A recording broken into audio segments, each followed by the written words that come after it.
Welcome to another show of Celebrate Life. My name is Gary Carolis, and I'm your host. The focus of this program is to introduce you to the amazing lives people live. Everyone has a story to tell, and every story is worth celebrating.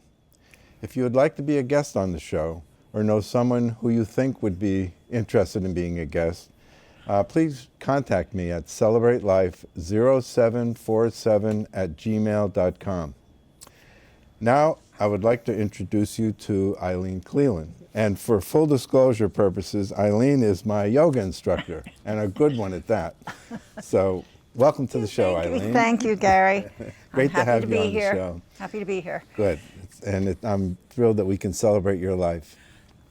So, where would you like to start? You ask me questions and I'll answer. Okay, I've got no idea what I'm doing. So, where were you born? Where did it all start?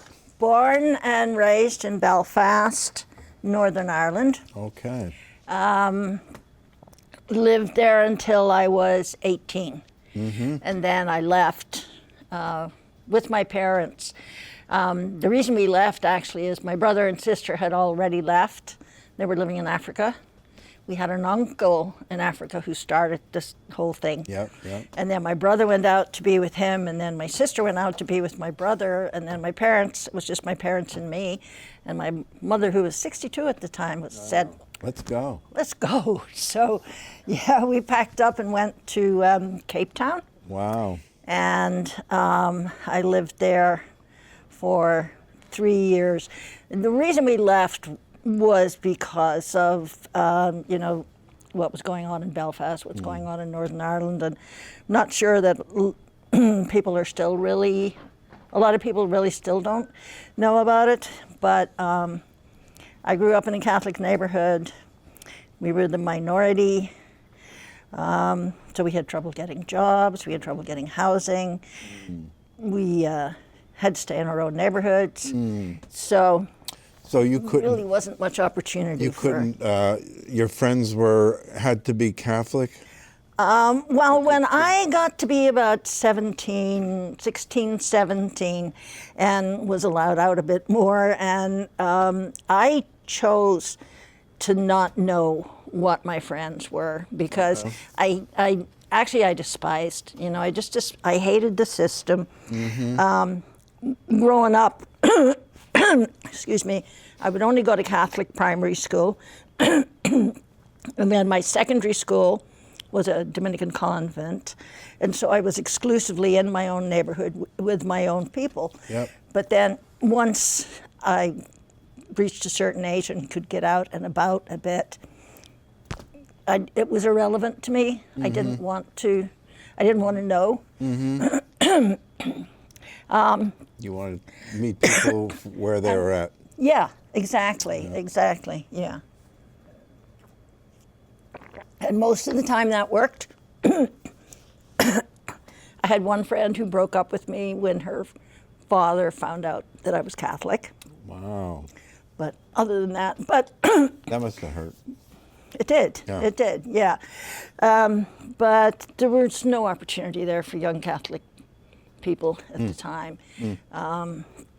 You couldn't get the good jobs regardless of your education. And so we just packed up and left. So tell me, let's peel back that first 18 years a little more. Oh, okay. What was it like growing up as a little girl in Dublin and Belfast. Belfast? Yeah, sorry. Belfast.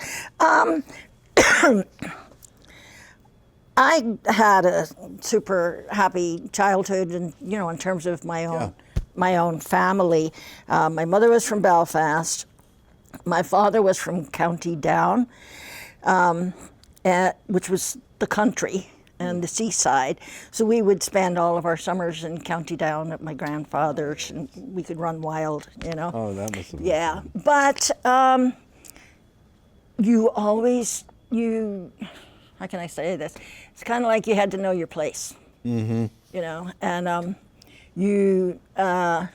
when I was growing up in my neighborhood, we weren't allowed to fly the Irish flag.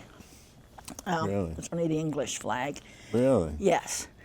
And if you did fly the Irish flag, what would have happened? how can I say this without swearing? They'd have come and taken it down. They'd have come and taken it down. You just did, it's like we didn't. You to a great extent, in Belfast back then, neighborhoods were very segregated. And you knew when you were in your neighborhood, and you knew where you didn't need to be. Okay. And, there was a lot of graffiti, no Pope here kind of stuff. It was just really, really fierce. It was fierce segregation, and there was a lot of intimidation too. So, as long as I stayed in my neighborhood was Ardoyne, which was actually a Irish Catholic kind of stronghold. Yep. Found out later that it was referred to as a ghetto, but I didn't know I was growing up in a ghetto. We had a nice house and flowers in the garden, but it was a little row houses, and so we went to the Catholic school, and then at a certain age, you could keep going to the Catholic school, leave school, and just go to work in a factory, or if you passed exams, you could go to the secondary school. Okay. So I went to the secondary school. Excuse me. This is the same thing I do in yoga class. I start to talk and I start to get hoarse. Was the secondary school just Convent. Catholic? Yes. Yes. Absolutely. Oh, that's right. Yeah. There were two schools for Catholic girls, 2 schools for Catholic boys, and then theoretically I could have gone to a non-Catholic school, but I probably wouldn't have made it home.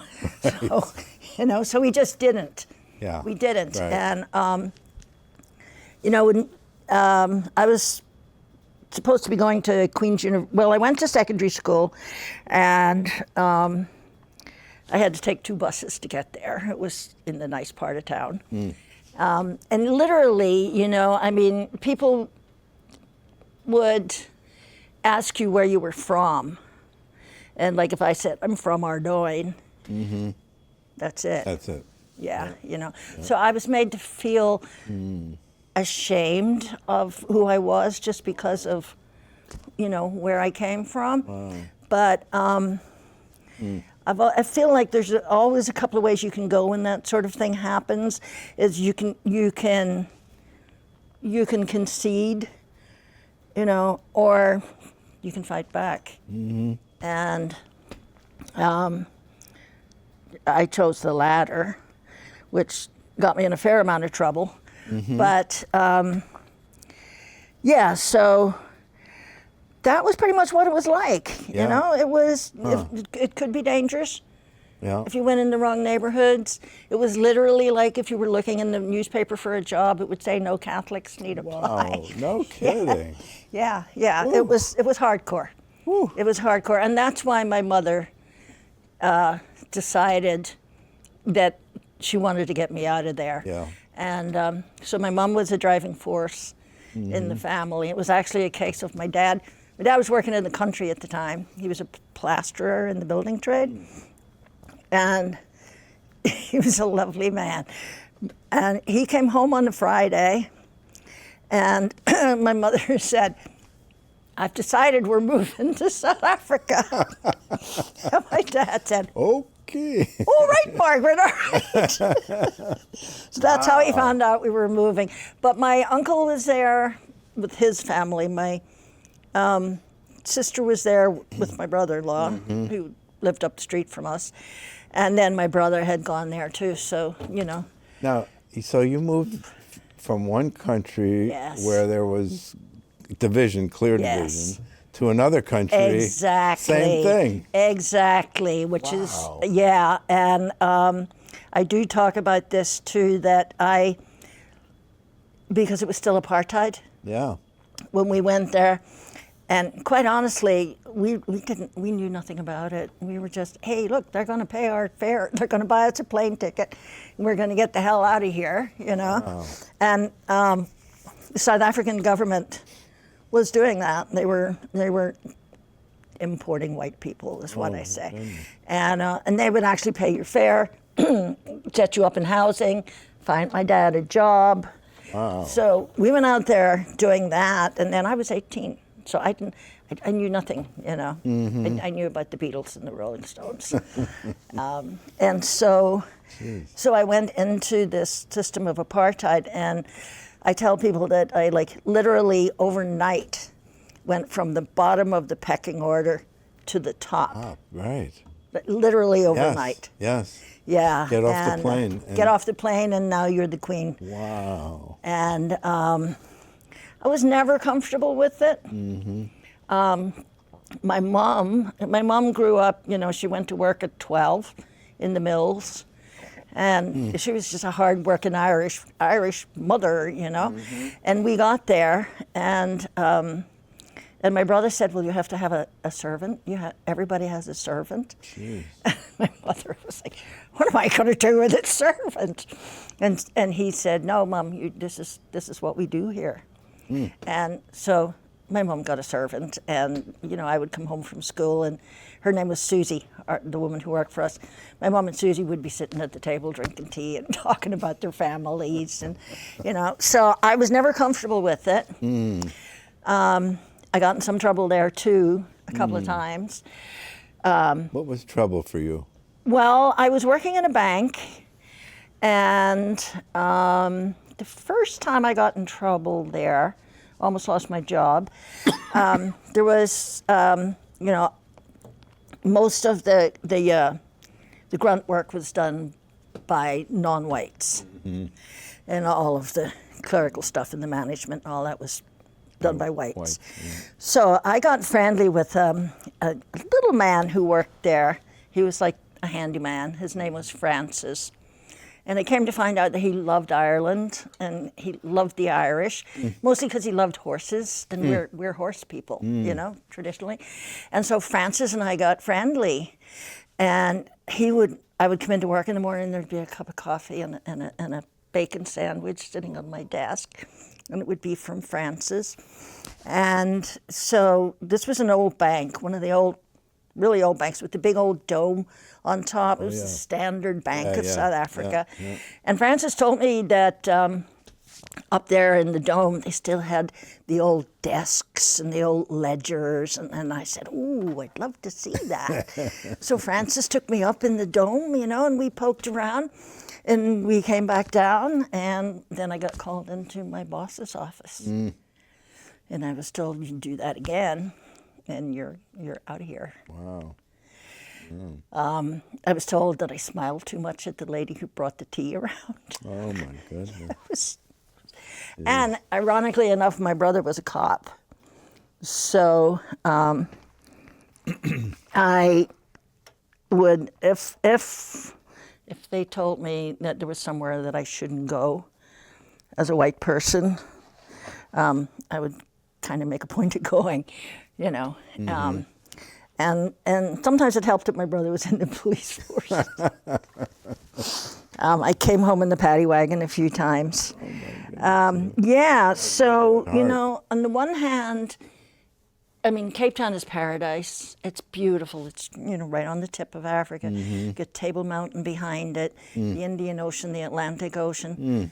Perfect climate. And I was 18, you know, so that was good. Right. You know, get out of work and run to the beach sort of thing. Yep. But at the same time, especially having come from Northern Ireland, I wasn't comfortable. Right. And Wow.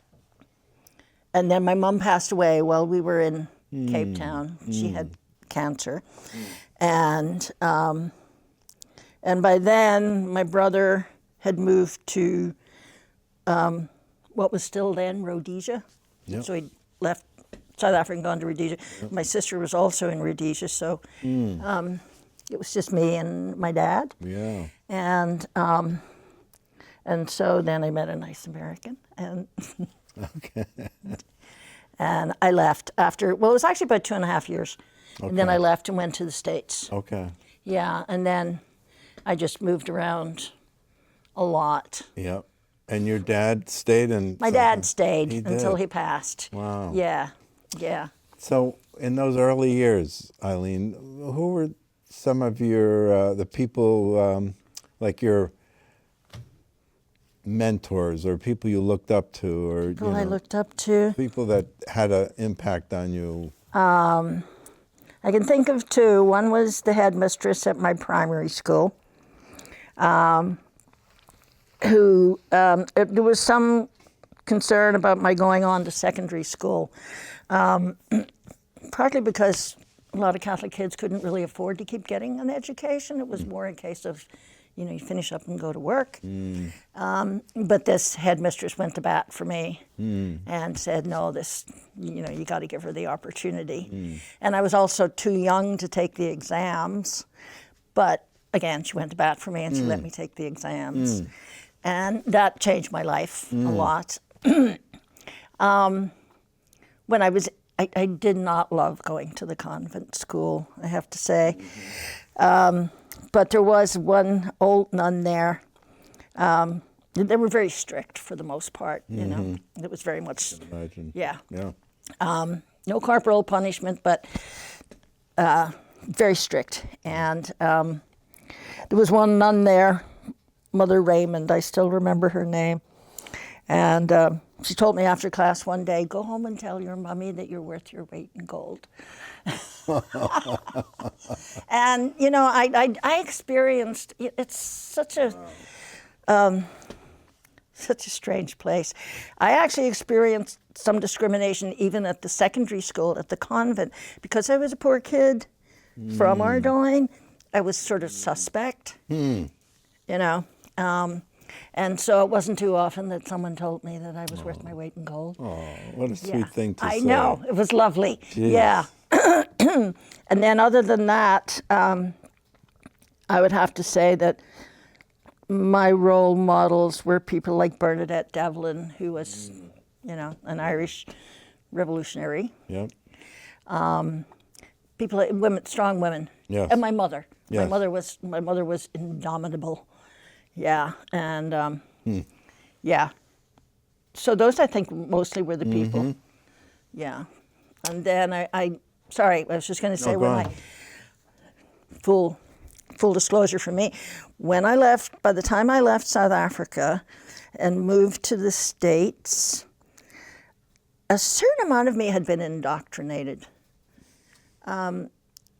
So that by the time I left and went to the States, I had absorbed some of this stuff. Like, well, we actually, maybe they're not quite as good as us. It seeps in because you're constantly indoctrinated in apartheid South Africa. Yeah. These people this and these people this. Don't mix with them. You don't get in taxis with them. They're not like us. So I had some vestiges of that when I went to the States. And this is a good story too, actually. And I don't know if you remember, it was a movie called Guess Who's Coming to Dinner? Sure. Sidney Poitier. Changed my life. Yeah. Changed my life. Because I was still, I was practicing my own watered down version of racism, but it was racism. And I still have racists in my family, sadly. And I went to see Guess Who's Coming to Dinner. And literally it did. It changed my life. I left a different person. It was just like it opened my eyes. Wow. Yeah, and so Wow. that was huge in my life. And then the other thing that I say, I tell my sister all the time, I was saved by the Beatles.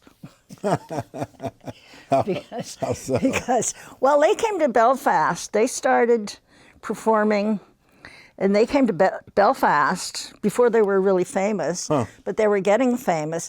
And it was like just a whole, they brought a message.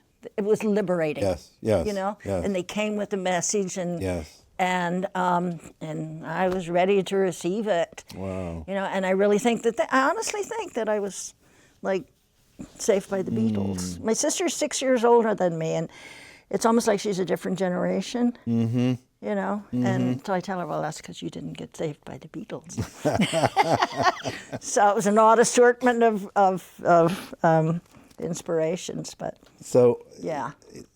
I mean, I'm struck by the two different worlds you lived in Yeah. early in your life. Yeah. Being one down in All the way at the Belfast bottom. and kind of one up in South Yes. Africa, and then you come to this country. Right. What was your sense of where you were in this country?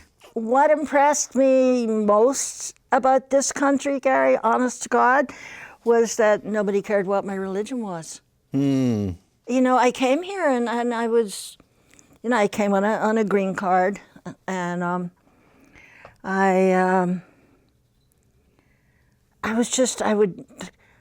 nobody wants to know what my religion is. Interesting. You know, and yeah, that was a while back. I immediately connected with a feeling of freedom that I felt in the States that I had never felt in Ireland and I had never felt in South Africa. So it really was pretty much a case of I got there and went, I like this. Yeah. Yeah. And I loved the variety of people because we're all pretty homogeneous, whatever that word is, in Ireland. Everybody looks the same. Right. Everybody's from the same, you know. Yeah. And I loved that when I went to America. Look at all these different people. And I also like the informality of it. Americans are very friendly. If you're coming from somewhere else, I don't know about that now. Yeah. But Americans were very friendly and very welcoming. And yeah, and what I loved about it most was the freedom and that nobody cared what religion I was. It was irrelevant. Yeah. Yeah. Where did you land in the United States? I landed in Pittsburgh, which was a shock coming from Cape Town, coming from paradise to Pittsburgh, which was a steel mill city back then. Yeah, so I was there for 3 years. Then my husband joined the Navy, and then we lived in Germany. We lived in the States. My daughter was born in Germany. She spent her first birthday in Africa, her second birthday, I think, in Florida. So, yeah, lived in Germany, lived in the U.S., then lived in Japan for 3 years. So, yeah, bounced around a lot. And then my first husband and I divorced while we were still in Japan after 12 years, very amicable. And then I came back to the States and went to California. I had friends in California. Went to Southern California, found out I didn't like it. Loaded everything I owned into my Volkswagen, jammed my kid in on top, and drove across country back to the East Coast. Okay. And I think I'm a North Country kind of woman. I'm much more comfortable here. And so I lived in the Adirondacks for 3 years. Seems to be my magic thing. Every time I tell people, once it gets to 3 years, it's time to leave. It's over. It's time to pack. It's time to pack up. And so I lived in the Adirondacks for 3 years, and I met my second husband there, and he moved to Vermont for employment. And so I stayed in the Adirondacks for another year, and then I moved to Vermont with my daughter. And literally, I had my best friends were there, which is how I ended up there.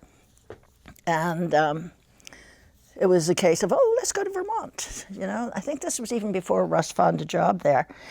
And as soon as I landed in Vermont, and we started driving around, and we drove out into the countryside, and we were up around Fairfield, Franklin County. And I said, this looks just like Ireland. You know, it was farms and stone walls. And then I just yeah, I fell in love with Vermont. Oh, interesting. I loved everything about it. You know, Yeah. I loved the people. I still feel that way. Yeah. I don't love January and February, but I do love Vermont. I Yeah. feel like this is where my spirit kind of belongs.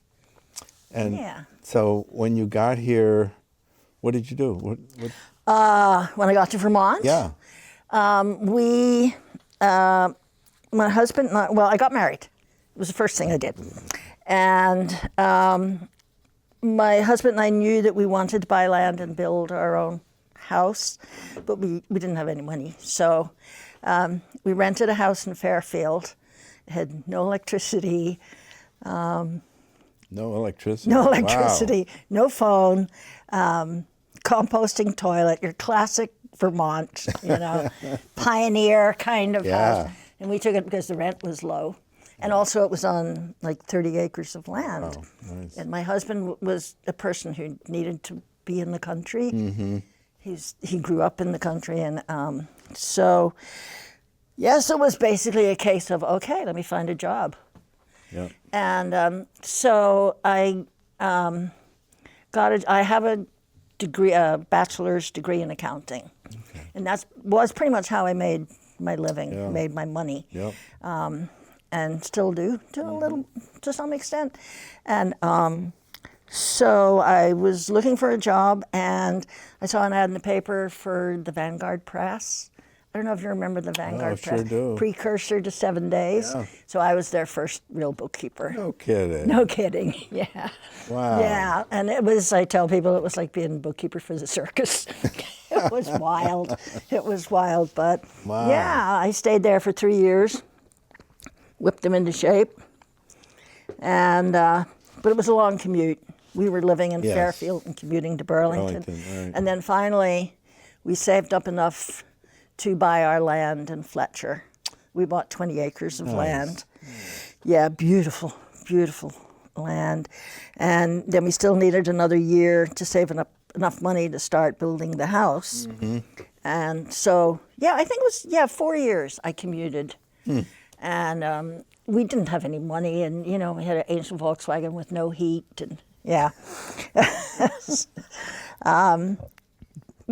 But we liked it. Mm-hmm. Yeah, so I worked for the Vanguard, and then because it was the newspaper, I made lots of contacts.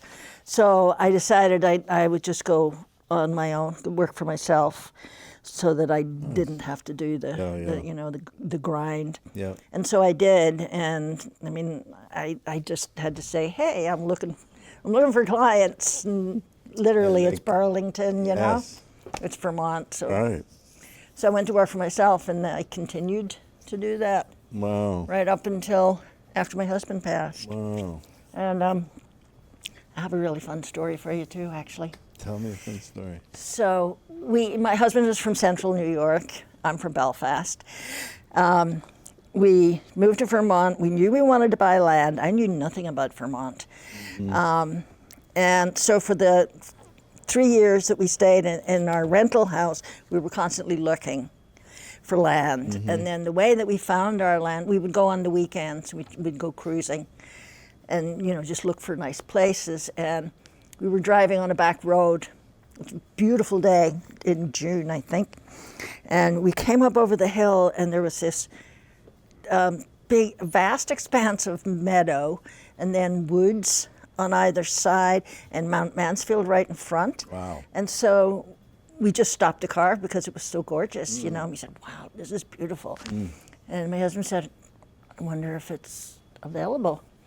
And so we drove down the road, and there was a realtor sign on the house next to it. So we said, okay, let's go check with the realtor. And we went, and we didn't want to buy the house. It was for sale. And so he said, well, I have 20 acres of land right next to it. And we said, okay. So we bought the land. Is that right? And then a year later, we started building. And that was on a really low budget, too. As you know, my husband and a couple of carpenters, and they pretty much did the whole thing. Wow. Except the electricity. I wouldn't let them do that. You're not doing that. But so we started digging the foundation and to build a house. And we had just got a telephone installed in our house in Fairfield for the first time. And so we were madly busy because we were still both working in Burlington and then spending all our off time building the house, working on the house, working on the land. And I got a phone call one day from a man who said, "Is this Mrs. Parsons?" which was my husband's last name. And I said, "No, but I am married to a Parsons." And so he started, is your husband's name Russ? Yeah. Is his brother's name Dale? Yeah. And then I went, whoa, wait a minute. Who are you? And he said, "Well, actually, I'm your husband's second cousin." And I said, "Oh, no, that's not possible because my husband's from central New York." And he said, I'm also a genealogist. And he had just published the history of the Parsons family. Oh, my goodness. And we found out, it still actually gives me chills, the land that we bought had belonged to my husband's family. No. Yeah, like Oh, my goodness. 100 years or so ago. Oh, my He God. bought his own. That's amazing. Yeah, it was. Wow. It was, the whole thing was just something that was just meant to be. And so, yeah, so in the conversation he said, "Yeah, you know, that's the old Parsons place."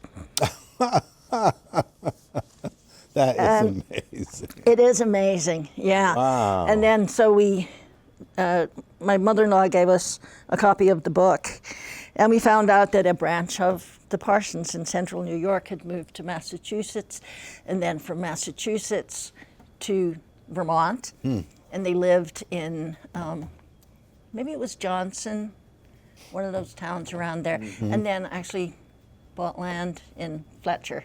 Wow. And that was the same land that we bought. Oh, my goodness. And the joke was always, "Damn, wish we could have got it." Yeah. But it would have cost a lot less back then. Wow. So, yeah, and we built our house there, and we lived there for 22 years. Wow. And we did the whole, chickens and gardens. And Wow. And that house still stands, I'm sure. that house still stands. Yep, Yeah. yep, yep. Yeah. I stayed there for 3 years after my husband died. 3 years. Yeah, 3 years. That's right. That's right.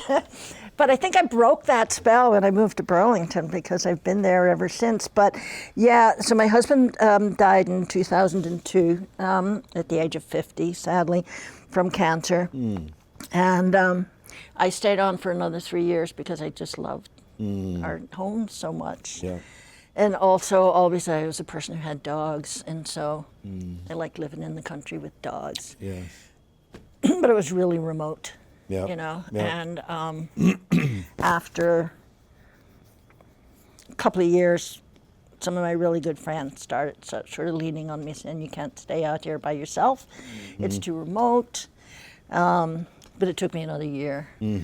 And so finally, I decided to... first, my husband died in 2002 in October. 2003, I ran the Burlington City Marathon. I'd been a runner. Wow. Yeah, and it was a thing that Russ and I had talked about. So, yeah, it was just, I said, we knew he was going to die. And I said, "I think I should run this marathon and, put your picture on the front of my shirt." And I did. Oh. Yeah. And so I ran the Burlington City Marathon in 2003. And then in 2004, I was diagnosed with cancer. Wow. And I was diagnosed with breast cancer, and then then it went from, and then they found out I also had a lung cancer. So I had like 2 cancers going on at the same time. And thank you, yeah. That was a rough, very rough time. It was like 5 years of, Wow. yeah. You've come through that. I came through it. I think I had said to you that I believe that what doesn't kill us makes us stronger. Right. I was lucky that they found my cancers early. I was also shocked. I couldn't believe it. You know, I can't have lung cancer. I mean, I just ran the marathon. You know, I'm healthy. I'm one of those people who no. And you know, I felt like I was doing everything right. I personally think that it was grief. But you know, you can't prove that. But anyway, Eileen, caregivers give so much to someone else. Like your husband was. He died at home. He wanted to die at home. Yeah. And so yeah, I was with him. Yes. And it was hard. You know, it was a long. Stressful. And it takes a toll on you. Really stressful. Yeah. And by the time he passed, I was, oh my gosh, really skinny, you know, just exhausted. But that's when my doctor was also his doctor, and she was the one who encouraged me to run the marathon. She said, this would be really good for you to do this, you know, and it was, because it gave me focus. And then I was diagnosed with my cancers, and I had to have 2 surgeries. And then I had to do chemotherapy and radiation. And I did all this while I was still living out in Fletcher. So I was, Oh my goodness. driving back and forth. Who was caring for you? My daughter lived nearby. She and her husband had bought a house in Fletcher, but I lived alone. So basically, myself, my neighbors, I had, you know, Vermonters, people just showing up at my house to stack wood, or, you know, coming in and washing the dishes and bringing me food, and then my daughter coming as often as she could, but she had a baby. And she was teaching at UVM, so they were really busy, but yeah, just people around me, you know. Amazing. And just wonderful friends, really good friends. And so I got through it, but now I'm getting to yoga. So I had always been sort of physically active. You know, I was a runner, I worked out, all that stuff. And then as a result of my lung cancer, I lost 2 lobes on this side. And I really couldn't run.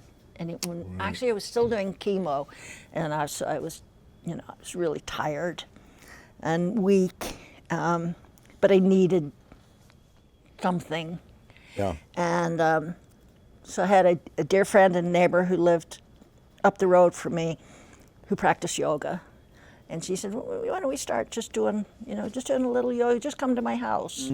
She had a nice sunny room, and so that's where I started, and I found out, I can do something.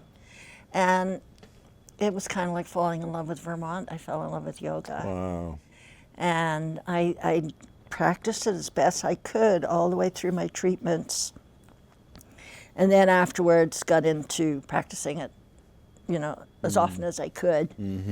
And so after my 3 years, when my friends, when everybody convinced me I needed to move, I moved to Burlington. I didn't know anything about it, but that's another good story. There's a lot of good stories in my life, actually. I had a friend one of my women friends, who said, "Okay, I'm going to come out to your house on Sunday. I'm going to bring the coffee and the donuts and the newspaper," and she had circled all the houses, "and we're going to go look at houses." And so I drank coffee and ate donuts, and she drove me into Burlington, and the first house I looked at was my little house. Is that right? That I bought. Oh. Yeah. So I moved, and I loved it. Oh. And shortly after I moved there, actually, I took a job, my first real job in 20-something years. I went to work for a political action committee. It was Howard Dean's political action committee. It was Dean for America. Oh, and then it morphed into Democracy for America. Yeah. And so I was their staff accountant. So I went there, and I worked there for 3 years. Wow. Yeah, and I loved years. it. What is it? That's right. That's right. And Wow. during that time was when I decided I wanted to get my teaching certification for yoga because it had done so much for me that I felt like I wanted to give that Give back. to other people. You know, I just wanted everyone to know that they could do this. So I trained at UVM. It's a wonderful man, John McConnell. And training was hard. It was 2 semesters, and it was weekends and evenings. And actually, I got halfway through, and it was hard, and I was tired. And I still, I have some stamina issues because of the missing parts. Yes. And I got halfway through, and I thought, I can't do this. I can't do this. Because I was in my 60s by then. I'm in my 60s. I'm missing a lung. What am I doing in yoga teacher training? So I got in touch with John and asked him if he would have coffee with me, because I wanted to tell him I was dropping out. And I said, John, what the hell am I doing? You know, I'm in my 60s, I'm missing a lung, I'm doing yoga teacher training. And he said, Eileen, you're in your 60s, you're missing a lung, and you're doing yoga teacher training. Bravo. It was, so John McConnell is someone else that I absolutely love. And so he encouraged me to just, because I felt like we worked in teams, and I felt like I was holding my team back because I was old, because I didn't have the stamina, because I couldn't do some of the stuff. There were a lot of 20-year-olds there because it was UVM, And so John encouraged me to just go back and tell people, and I did. I went back and said, you guys, you need to know. Yeah. And I told them, and They were very supportive. they were wonderful. Yeah. They were very supportive. Yeah. So I finished my training, and I knew I wanted to work in community. I didn't just want to go teach at a yoga studio, because there's lots of yoga teachers, and some of them could do things I couldn't do anyway. And so the first job that I got teaching yoga was at the Turning Point Recovery Center. Huh. Yeah. Okay. And absolutely loved it right from the start. And then I think while I was still there, I continued to train. I took training so that I could work with cancer patients. Oh, perfect. Specifically because that was my experience. Right. And, oopsie. The clip. I think the clip just went on. I could just hold it. Okay. We're nearly done anyway, right? It's on your. It's On my sweater? Yeah. Oh, okay. Sorry about this. Thank you. Perfect. Some of these things are really tiny. Tiny. Thank you, Travis. Yes, thank you very much. I specifically wanted to give this gift of yoga that I had received to people who'd been in the same situations that I was in. So I trained, I took some specific training to work one-on-one with cancer patients. And I started doing that, and I did it through a local yoga studio, Sangha Yoga Studio. They're also wonderful people. Yep. And so they arranged for us, we teachers who were trained in this specific technique, they let us use their studios. Okay.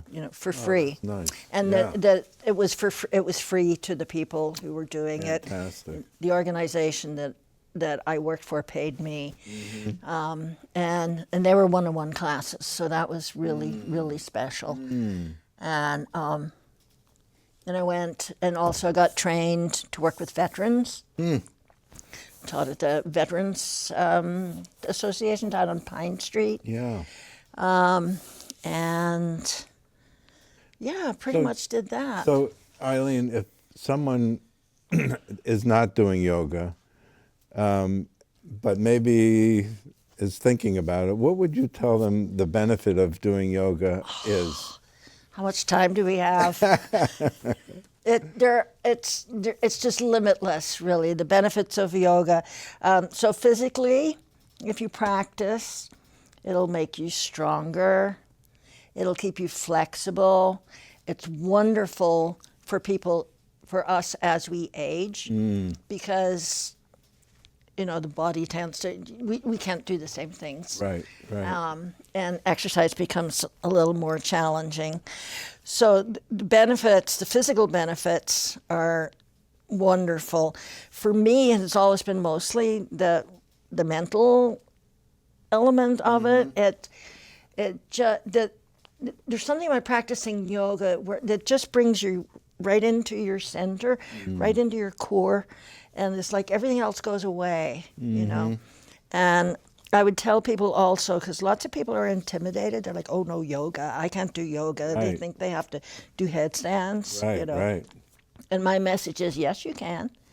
You can do. Anybody can do yoga. Yeah, You know, you can do yoga lying down in a bed. yeah, yeah. In fact, when I taught at the recovery center, there was a woman who came in, and she really couldn't do much of anything at the time. She was very early in recovery, and we just put blankets down, and she lay on the floor, and we wrapped her in a blanket, and she got all the benefits of the yoga class.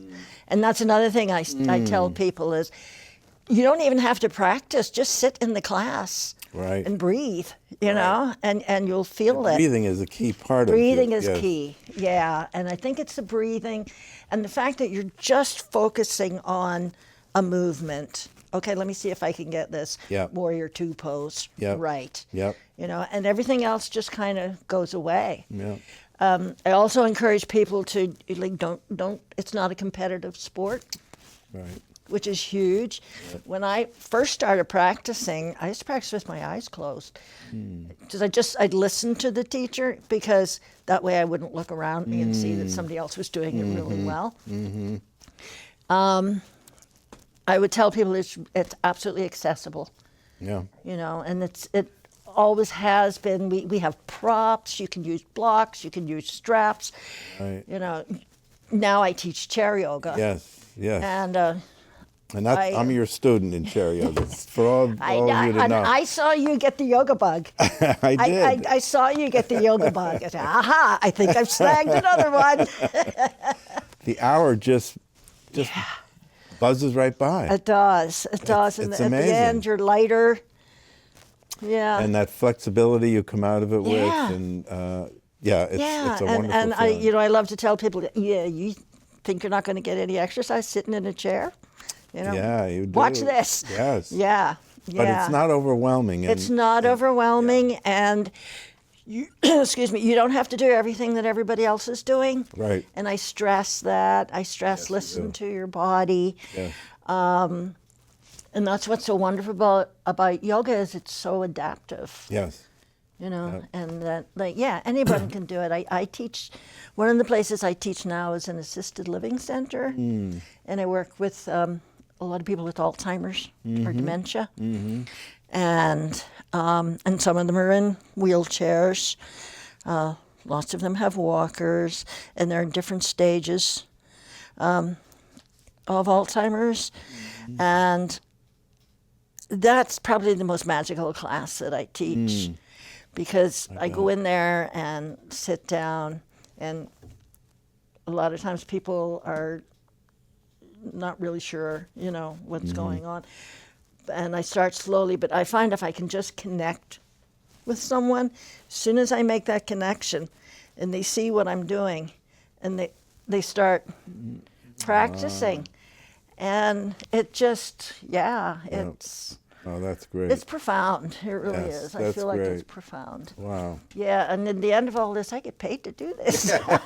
That's the beauty of doing something you love to do. That's the beauty You of get paid for You it. get paid to do it. Yeah, Yeah, yeah. yeah. So, yeah, I just, I love it.